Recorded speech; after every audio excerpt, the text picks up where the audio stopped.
time for us to take on tantrums and meltdowns, because none of us enjoy tantrums and meltdowns. We just don't.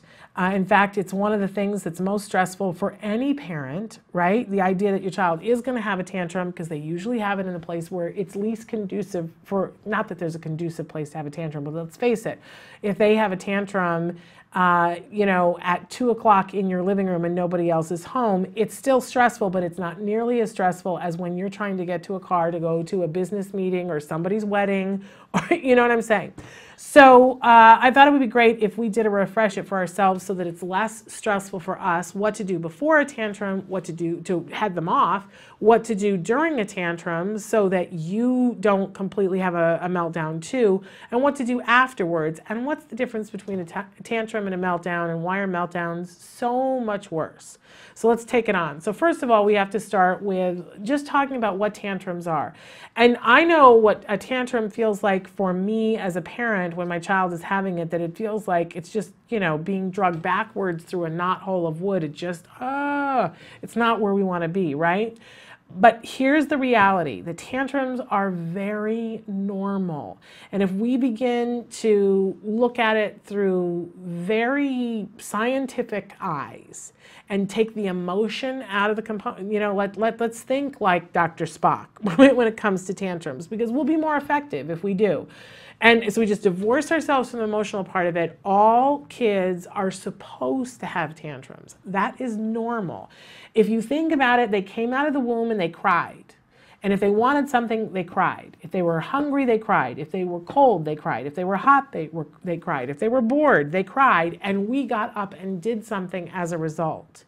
We gave them a paycheck for crying. By the way, they had no other way of telling us, because if they had waved, and young babies don't know how to do that, we wouldn't have known what it meant either, right? The crying worked on day one, and they continue to do that up until they discover a more effective means of communication, which usually happens around the time that they're turning 2. It's why we call it the terrible twos, because they're in that horrible in-between of, it used to work when I cried, and now I hear you people talking and I'm starting to understand it, and I'm trying to use these words, but you don't understand what I'm saying, so I'm gonna go back to crying. And I'm twice as mad because it took twice as much energy because I tried to speak to you first.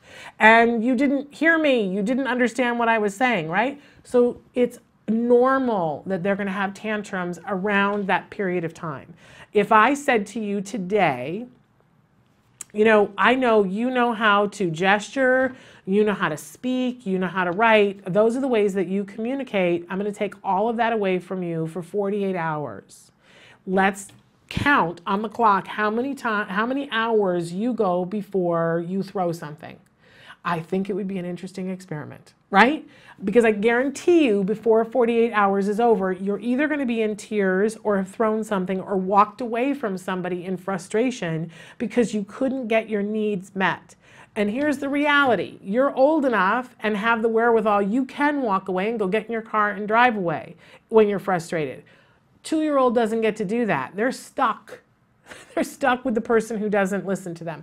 Now, again, what moves the child out of that tantrum phase is when they get to the point where speaking and gesturing are more effective for them than throwing the tantrum. That's when they move out of that phase, and then they talk.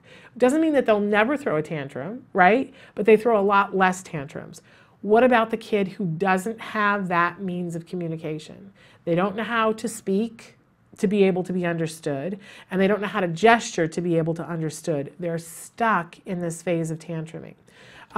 It's normal. If you can't get your needs met any other way, it is normal. I'm not saying it's effective. I'm not saying it's good, but it's normal.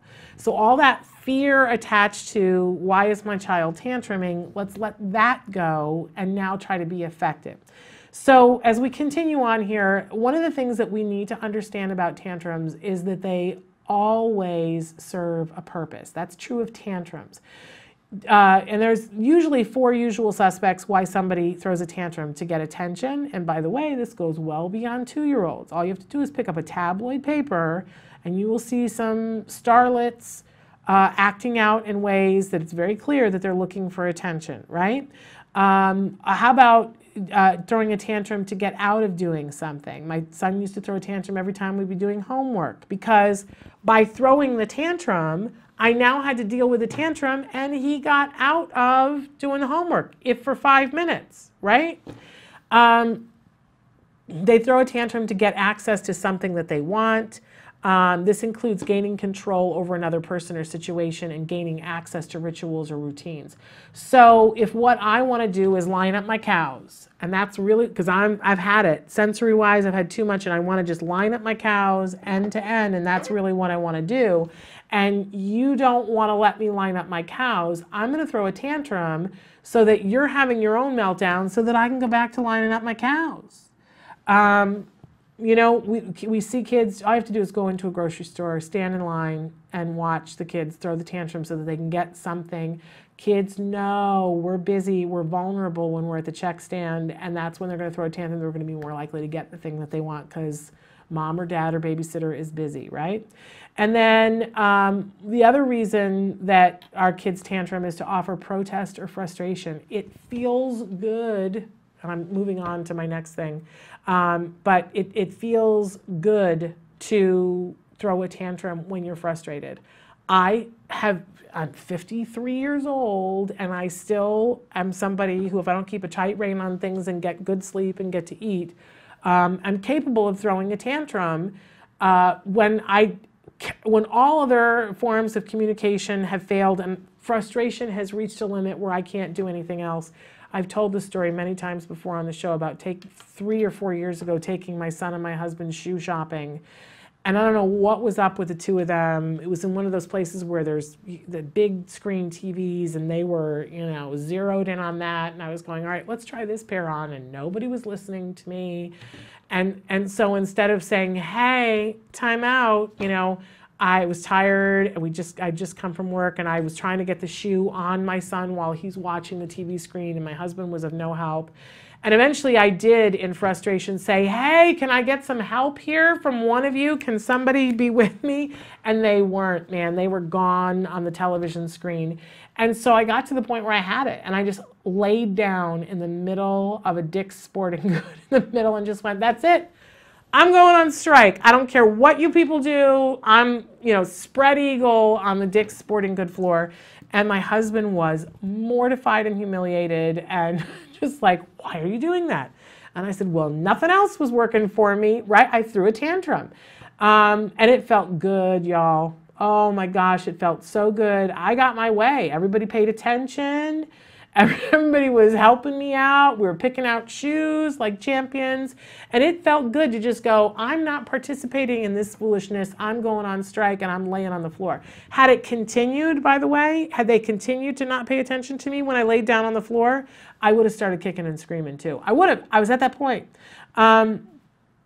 It feels good. And so we need to know, even at 53, if I don't get another way of communicating my needs, I'm certainly going to do that, and so will our kiddos. If they never learn another thing to do, and if the tantrums are rewarded, the best thing that my husband could have done was just sat there and completely ignored me. Because now when we go into a store to look at shoes, I always say to them, let's recall what happens when we don't pay attention to mommy. And everybody goes, yes, no, we're here, we're on it, right? You know, it's effective for me. And if it's effective for our kids, they will continue to do it. If I continue to throw tantrums on a regular basis, eventually somebody would have to ignore them because I got attention when I did it. Okay, so dealing with tantrums. Children with developmental delays in their ability to communicate, it's going to take them longer. They're going to have longer tantrums, and the tantrums are going to last longer. And if you can just wrap your head around the fact that, oh, okay, that's why it's happening and it's normal, then we can move on with starting to deal with the tantrums. We talk about it on the show all the time. The ABCs of behavior apply to tantrums. There's something that happened before the tantrum, there's the actual tantrum, and then there's what happens after the tantrum. And I guarantee you there is no time that it's clearer than when it's involved with a tantrum. I've done the piece of paper with you guys before about how you can track these things, that you take a piece of paper and you fold it into 3. And so that you open it up, and there's 3 different creases on the paper. You write your A here, your B here, your C here, and you keep this in your wallet, in your purse, in your car, wherever, and you keep track of when somebody has a tantrum. And the first column that you can always fill out is what the tantrum looked like. And by the way, when the tantrum is happening, one of the best things that you can do, we're going to talk about this, so let's go ahead and go to it. During a tantrum, things that you do, you stay calm. You try to reach, you don't try to teach the child about tantrums during a tantrum. This is not the teachable moment during the tantrum. You do remove potentially hazardous objects or people. If there's a baby that you don't want to get hit as the child is throwing things, you remove the baby from the area and you try to secure all the possible things. If the child is a thrower, you try to secure those things. And you do practice planned ignoring in some cases. If you're 100% sure that it's a tantrum that's happening because of attention, then you don't want to give attention to the behavior. That doesn't mean, and planned ignoring is different than ignoring, right? So let's say that my child was a swiper. If he was throwing a tantrum, he would swipe, and it didn't matter to him whether it was his stuff, your stuff, somebody else's stuff. He was the potential to do great damage, and he would throw a regular tantrum at this one place in the grocery store. And I remember one time he reached up and he swiped a bunch of cans off of a shelf. It was what he had access to. And boy, he saw that when he swiped those cans, man, everybody was giving him undivided attention for swiping the cans. So the next time he threw a tantrum in that store, he went to swipe, but it was a series of glass jars that he went to go do. And he saw the look in my eye of sheer terror, and I'm telling you, he was like, ooh, this is going to get some serious attention. So it became my job, if he was going to throw a tantrum that was like that during the tantrum, it became my job to make sure that he could not get to things that were so breakable that somebody could A, get hurt, or B, that it could cost me thousands of dollars that I did not have. And sometimes that meant that I physically got between him and what the thing was. I can remember at least one time that I went and stood in front of the glass shelves and put my arms out. I did not make eye contact with him, but as he came over and he tried to get at something, I blocked him. It's like being a soccer goalie, right? You like take up the most space that you can take up, and you're watching hands and feet to see what you have to block, and then you block them. But I was not talking to him and saying, hey, Jem, let's talk about your feelings. That wouldn't have worked, right? And I wasn't physically trying to restrain him. I just blocked him from doing damage. That's planned ignoring. I'm ignoring him and to some extent ignoring the behavior, but ensuring that he can't do physical damage to himself, somebody else, or valuable property. Okay, things not to do. So again, we don't reward the child to get them to stop. I know that we all look at that and we go, well, I would never do that. That would never happen, except that of course it would. And you have to admit that in the moment, it seems like a really good idea. In the moment, when the tantrum is happening, you're still thinking, oh, maybe I can head this off at the pass, even though really you can't. We're already in mid-tantrum. And we want to go, oh, I'll give you a lollipop if you just stop right now. We've all felt it. We've all done it. But we have to now move past that and go, oh, no, I can't do that, because it means it will happen again next week. We do not put the child somewhere by themselves. That is not something that we do. We do not scold, nag, yell, lose our temper, or berate the child for the behavior. Oh, it's hard. And we can all act like Mother Teresa and say, I would never do that. Oh, but I would. I have. It doesn't work. It's useless. The only thing it does is very selfish. The only thing it does is gives us something to do. The truth of the matter is that we can do something else. You have your piece of paper, at least mentally you have your piece of paper, right? Maybe there is no piece of paper, but think of it mentally in your head and become a court reporter. While the child is engaged in the tantrum, you're thinking to yourself, okay, what is the topography of this behavior? Which means, what does it look like? Oh, okay, he's kicking the chair. Oh, all right, and now that, and you just like keep the monologue going in your head. What is he doing? So that you can remember to write it down later on or tell somebody about it later on. Oh, look at that, he's flailing his hands. Oh, now he's spitting. Oh, he's spitting at me. I'm gonna block that so that he can't do that.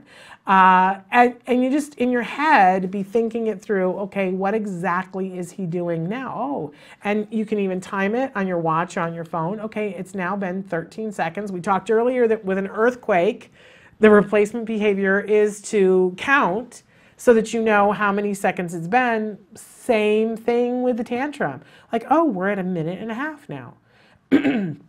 It feels like it's been 3 years, but it's only been 1.5 minutes. How about that? Right? It gives you a safe place, excuse me, to be during the tantrum mentally, if you're taking note and being a court reporter. By the way, this is the same technique that they teach people to do when they are victims of horrible, horrible crimes. That while the crime is taking place, be a court reporter. It emotionally divorces you from what's happening to you.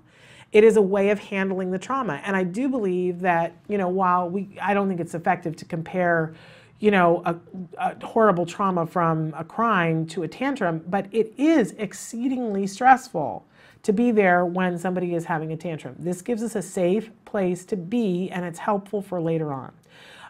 Okay, the difference between acceptance and control and contentment, oh my gosh, it is so vast, right? We need to get to acceptance about a couple of things, though. We need to accept that for every behavior, there is a before and an after.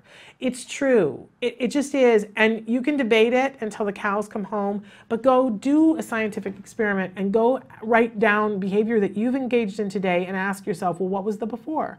And was there an after? And take a look at it through that lens. I guarantee you it's going to shift the way you look at behavior. And if we can get to the point where we accept that for every behavior there's a before and there's an after without having to argue it, we're going to get a lot more done. Remember that when we're looking at the behavior in between, it's so hard. What can you do during a tantrum, right? In extreme cases, we talk about physically trying to control the person. It's not very effective, and it's only something we do in extreme cases because it's not very effective and somebody can get hurt. You have to be well trained to do that, right?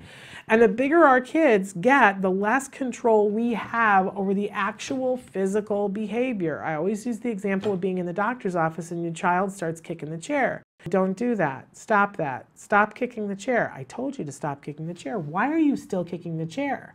Right? And the child's doing it because they know what we refuse to acknowledge. What are we going to do about it? What are you going to do about it? You're going to tape their chair, you know, so that it doesn't make a sound. You're going to tape their leg down. You're going to leave the doctor's office and not have your doctor's appointment. What are you going to do about it? It's limited what you can actually do about physical behavior. But we have control over the before and we have control over the after, right? Okay, so we always look at the function of the behavior, because if we don't know what the function of the behavior is, then we are not going to be effective at changing the before or the after. All right?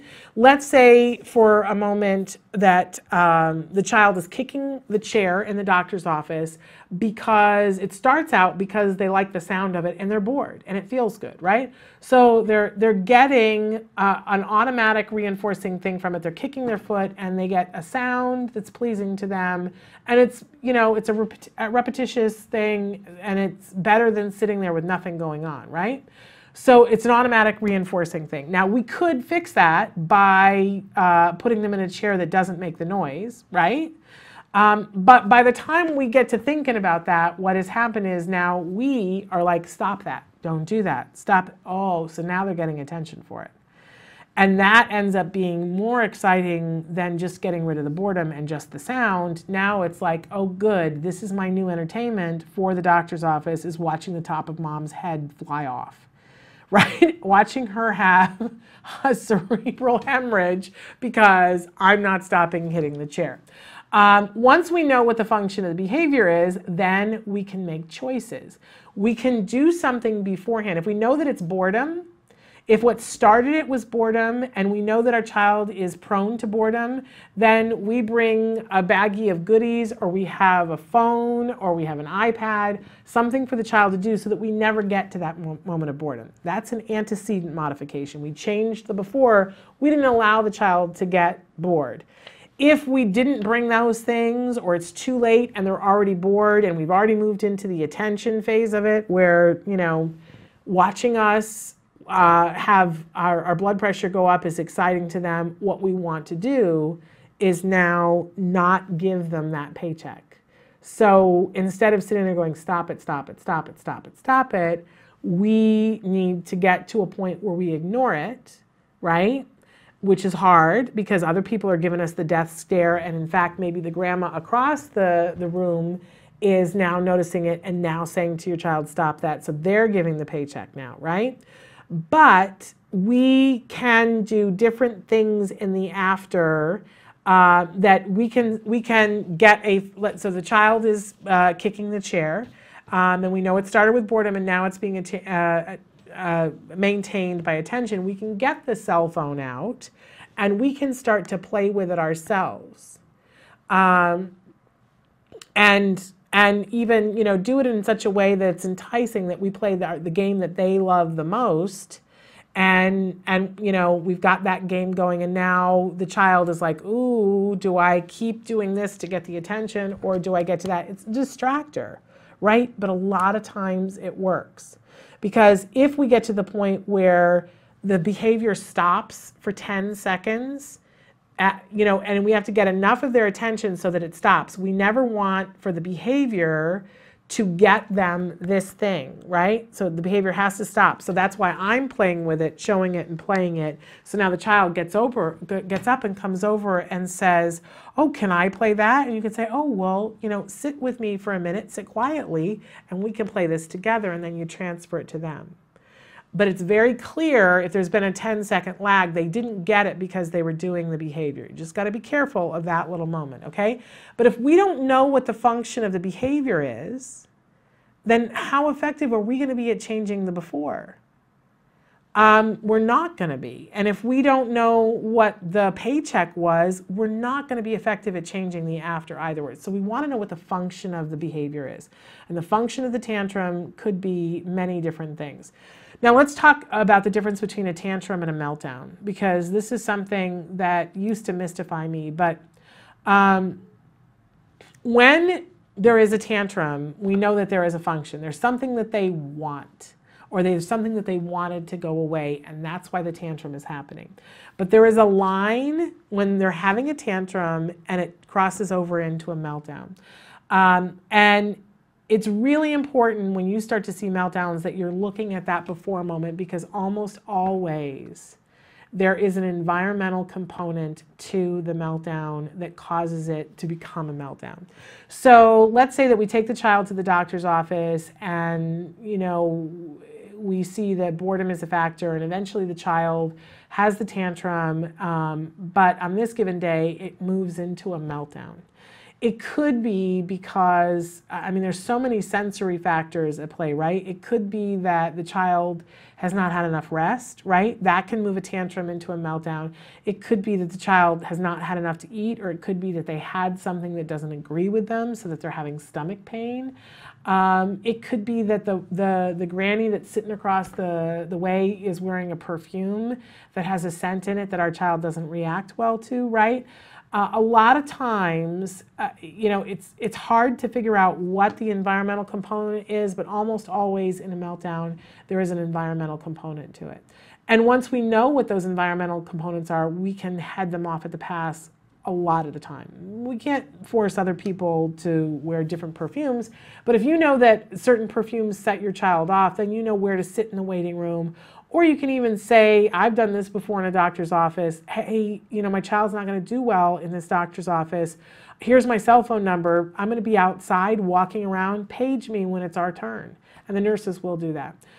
We do try to head meltdowns off as much as possible. And for some of our kids, that means that they get enough sleep and you're religious about it. I know people who have kids that I've always been a little more lax about this, not always to my benefit, but, you know, I know families that are like, well, we can't go to that. That happens at 9:30. And I'm like, it's the most amazing fireworks show in the world. You're not going to bring your kids to it? No, because my child has to be in bed asleep at 9 o'clock. And I'm like, really? There's one day out of the year that they can't stay up till 9:30? And that parent will say to me, it's not worth it. My child will have a tantrum tomorrow that will turn into a meltdown if I do this. And they know it and they hold to it religiously. Maybe it puts a crimp in their day and their night and their year, but they do it. Okay, let's talk a little bit about the strategies for antecedent modification. Still on this other one for one quick second, Kelby. You know, if we start to look at that behavior as communication, there are so many things that we can do, and there's ways that we can prep. If you know that your kid is somebody who has issues with low blood sugar, you just need to have something in your purse. I know grown adults who are fabulous and wonderful professionals who know that they have blood sugar issues, and they carry little baggies of something so that they can put something in their mouth so that they don't get to the point where they get to meltdown. We can for sure do that for our kids, right? If you know that your kid is sleep sensitive and that they are, or light sensitive, Dr. Stephen Shore has talked about the fact that he can't have lights overhead, that it's really disturbing to him. So for that kind of a kid, having a baseball hat, it really takes knowing your kid and being a scientist and thinking about what can I do to head these sensory things up off at the pass. And then the last one on this list is build in stop points. That if you see things are starting to escalate, this is the #1 most effective thing at heading off meltdowns, is that know what the stepping stones are getting towards a meltdown. If you see your child having a tantrum and you know that there's something else on board, and you know, oh, my child, we get to this point and it's, you know, before you get to there, have something built in to stop, whether it's a distraction like pulling out the phone, something else that's really powerful for them, giving them a drink of water, call a halt to everything. Halt is for hungry, angry, lonely, tired, right? You know, if any of those things are going on, just stop everything and say, we're going to stop, we're going to have something to drink, we're going to eat something, we're going to talk about our feelings if they're kids who can communicate that enough, if they're at that age, if they're getting angry, right? Take the whole thing, just stop, right? And say, nope, this is more important than anything else. We're going to take a minute. Believe me, it's when you're in a hurry that these things happen and you go, I don't have time for this right now. But the truth of the matter is, if we looked at, you know, if we were able to graph and go, well, so this mom was having this difficulty, but she stopped. She took 10 minutes, worked through the whole thing, heard, you know, what was happening, got the child in the car, and she was off 10 minutes down the road. Or she said, I don't have time for this, let it go, and now the child has a tantrum, which goes into a meltdown, and that took an hour, and they never got in the car and never went to the thing, right? It takes less time to deal with it and call a halt. Okay, moving on. Yeah, why meltdowns happen at the worst possible moment, the sixth sense of all creatures.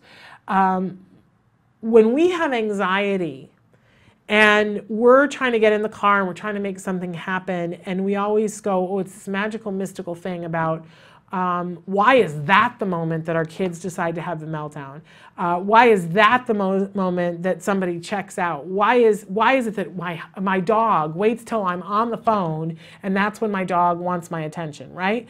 It's because all beings have, I believe, this sixth sense about what's happening, and we all pick up on other people's anxiety. Have you ever had the experience of being around somebody who's constantly on edge and they're just, and you leave after being with them and you go, gosh, it's just such a relief. You know, now that I'm not with that person who's constantly, you know, I have friends that I call Energizer bunnies, that they just have more energy.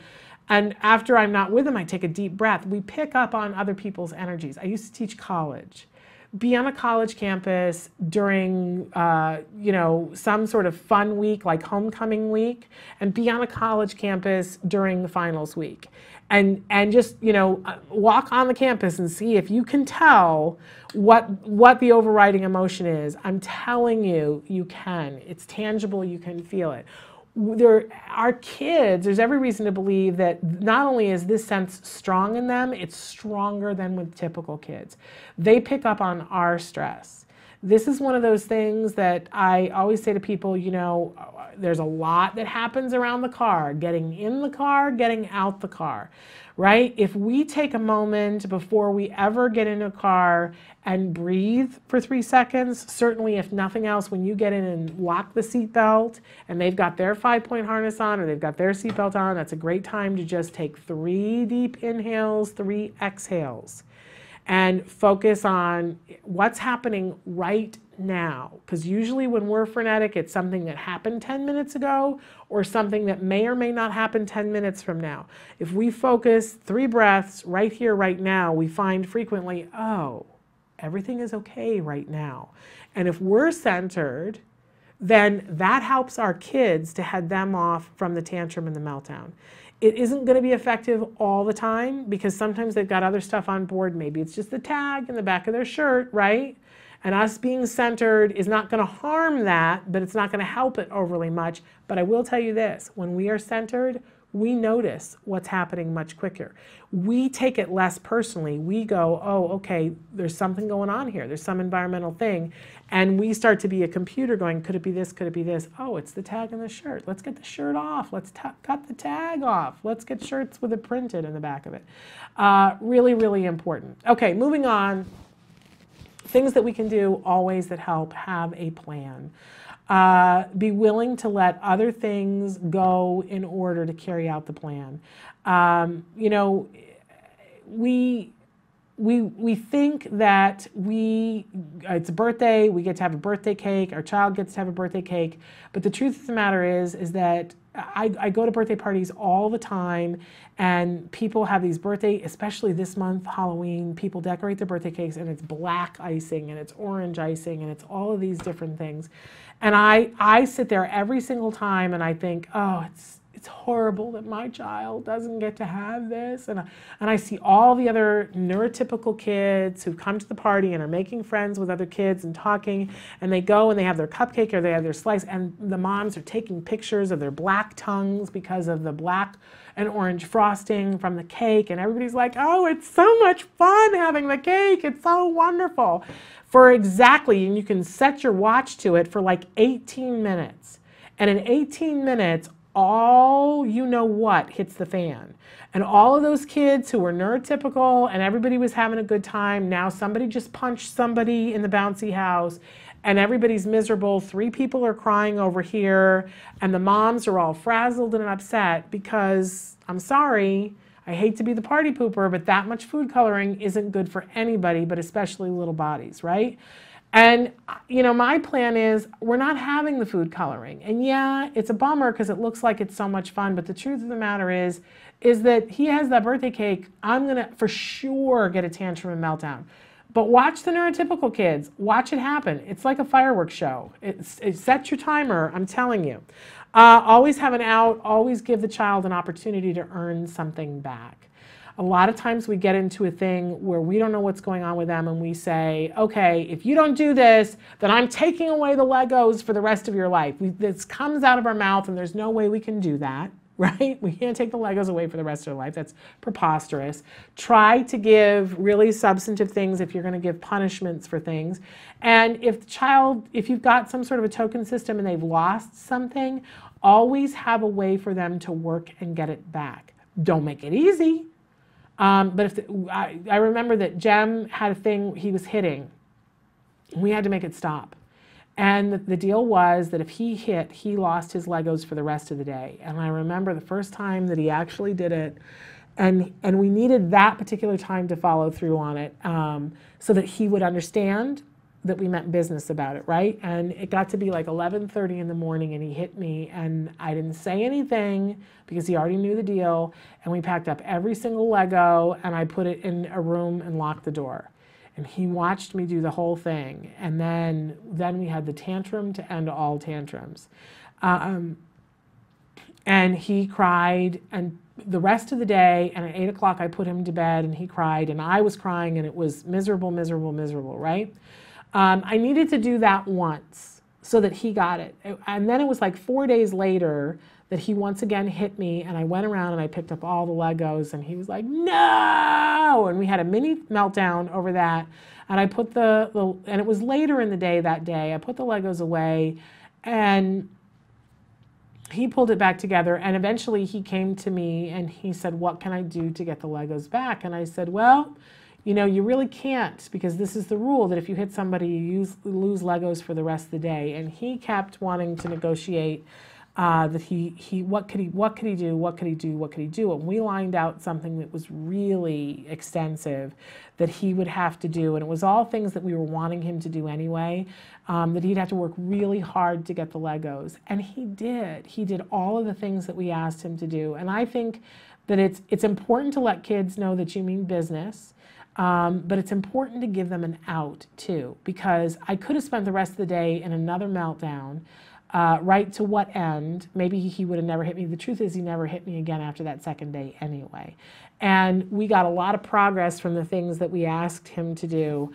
And we had more rapport from it because he learned something. But the most important thing is, don't take it personally. It is not you being a bad parent when they're throwing a tantrum. It is not them being a horrible child. Remember what we said in the beginning. It served a purpose, and they're trying to learn a new way. So we always want to teach our kids better ways to communicate what they wanted. We had to, while we were doing all this, we had to teach my child what to do instead of throwing a tantrum, how to talk about his feelings. He's so much better at it than I am now. He's 12 years old, and if he sees me starting to get upset, he'll say, let's stop. Have you had something to drink? He's amazing in that way.